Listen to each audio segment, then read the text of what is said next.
matagutlo, matagadlaw. Adunay mga panghitabo dito sa kauluhan. Panghitabo sa gawa sa atong nasod ug adunay mga panghitabo dinhi sa atong dapit.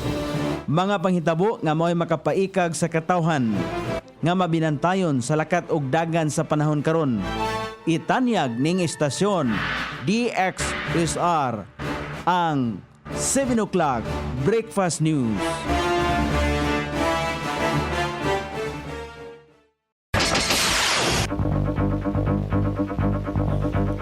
Igala, kumusta? May buntag Iligan, may buntag Mindanao, may buntag Pilipinas.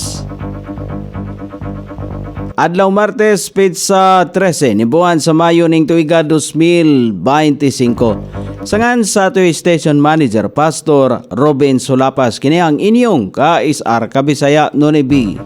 Amatod sa hanay sa balita sa alas 7. O karon sa ulohang tudling sa ato mga balita, kandidato sa pagkakonsehal og kauban gipusil patay sa Lanao del Sur. Presidente Marcos biktima sa paper jamming. Former President Rodrigo Duterte pakyas nga makabotar kagahapon sa midterm election.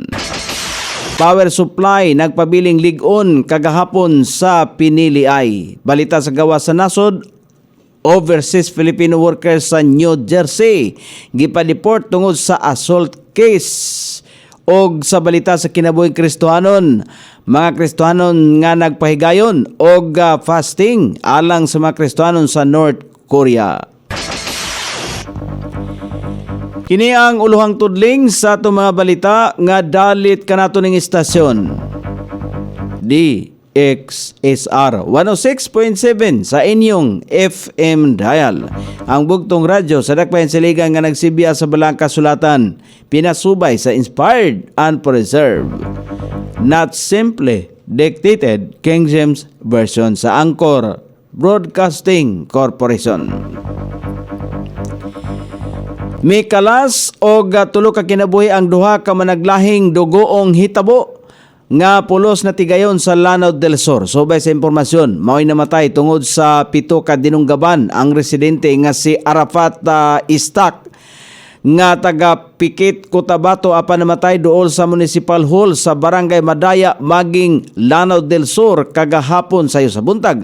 Sumalapin ni Lanao del Sur Provincial Police Office sa spokesperson Major Salahuddin Bashir nga nahitabo ang dugoong krimen dihang adunay init nga lantugi sa political supporters sa magkaribal nga mayoralty candidate sa maong lungsod.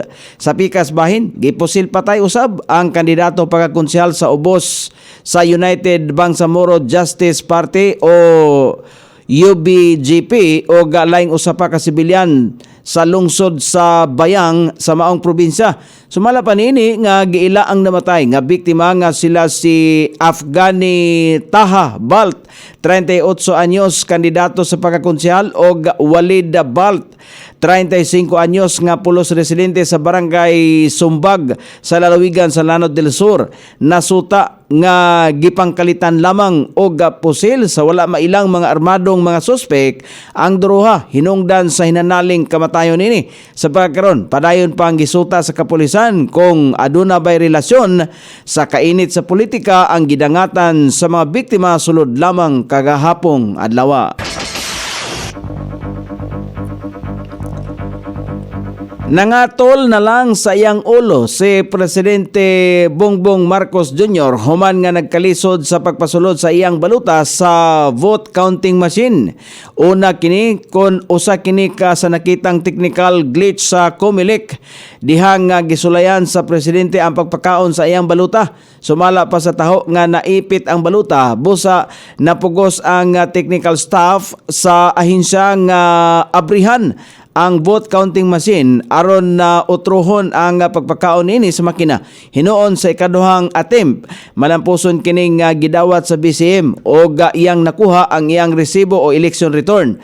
Sa misunod nga oras sa gilauman o milusad og interview sa press si Presidente Marcos, kuyog ang COMELEC aron hatagan og katinawan ang naasoyng panghitabo. Gikumpirmar ni Vice President Sara Duterte nga wala nakabutar ang iyang amahan nga si kanhi Presidente Rodrigo Duterte kagahapon sa national ug local election human nga mapakyas kini nga makaparehistro alang sa local absentee voting. Sumala pa kang Vice President Sara gisulayan sa mga abogado ni Duterte nga kumbensihon ang Commission on Elections COMELEC nga tugutan kini nga mobutar bisan lapas na sa local absentee voting nga deadline. Apan wala kini gitugutan. May numdumang naaresto si Duterte sa International Criminal Court na niadtong Marso 11 tungod sa mga kasong crimes against humanity kalabot sa iyang kontrobersyal nga war on drugs. Si Duterte ang may kandidato isip mayor sa Davao City samtang nakabilanggo sa The Hague, Netherlands kung asa kaatbang niya ang kanhi niyang cabinet secretary nga si Carlo Nograles nga midagan isip independent candidate bisan pa og nabilanggo nagpabilin ang popularidad ni former President Rodrigo Duterte base sa mga survey. Kung mudaog kini, mamahimo paghapon siyang ideklarang ni daog sa COMELEC gawas na lamang kung siya ang mahukman nga nagkasala sa ICC. Gikataho sa National Grid Corporation of the Philippines nga nagpabiling maligon ang ilaang pasilidad o transmission lines aron masiguro ang maayo nga operasyon sa vote counting machine.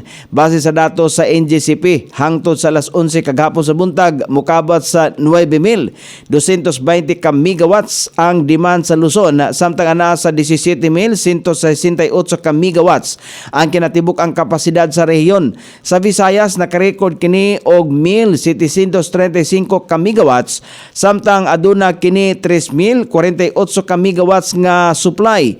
Sa Mindanao usab moabot ang demand sa 1,615 ka megawatts samtang adunay 3,636 ka megawatts nga kapasidad. Kasamtangan gisuspindi sa NGCP ang tanang machine maintenance activities hangtod sa Mayo 16 aron na malikayan ang unsamang aberya sa adlaw sa Piniliay. Aktibo usab ang ilang 24/7 nga operations command center alang sa hinanaling pagtubag sa mga isyu sa kuryente. Samtang gisiguro sa Manila Electric Company nga nangandam ang ilaang mga crew sa kapin 3,000 ka mga polling precinct sa sulod sa National Capital Region aron moresponde sa unsamang power related concerns. O karon sa balita sa gawas sa nasod, usa ka nurse assistant nga Pinoy sa New Jersey sa Amerika ang gikasuhan tungod sa pagpangatake ngadto sa iyahang pasyente sulod sa rehabilitation facility. Ang naasoyng overseas Filipino worker gikataho nga napadeport tungod sa iyang kaso. Ang naasoyng OFW mao ang usa sa mga gikasuhan sa assault case human nga anaa sa critical nga kondisyon ang 52 anyos nga pasyente ngadto sa ilahang pag-atiman.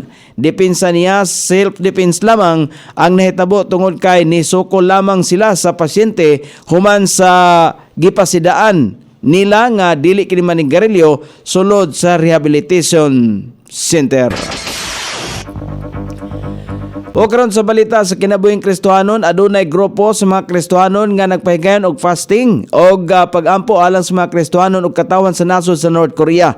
Kini nga kalihukan gipanguluhan sa Defense Forum Foundation, Free North Korea Radio ug uban pang kaalyadong grupo sa International Christian Concern. Giampo sa mga Kristohanon ang adunay adlaw sa umaabot nga unta mamahimong gawas nung nasod ang North Korea sa kasamtangan. Padayon nga nagalihok ang ubang mga Kristohanon aron bantayan ang mga nahibiling Kristohanon sa naasoyng nasod.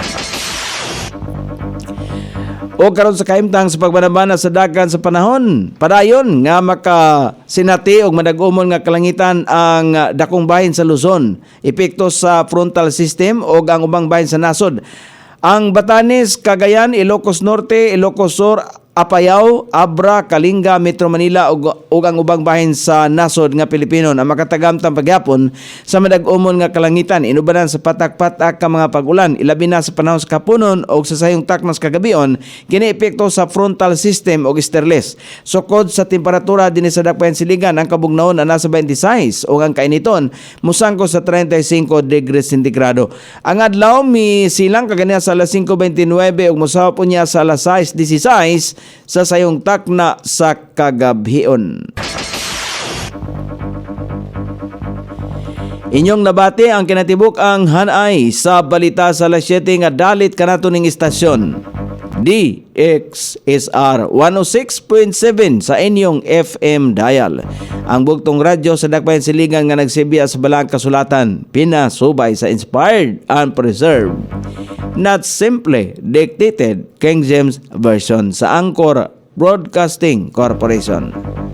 Sangan sa ato station manager Pastor Ruben Sulapas kini ang inyong ka-isar kabisaya Nonebi. Magpasalamat ug moingon maayong buntag iligan.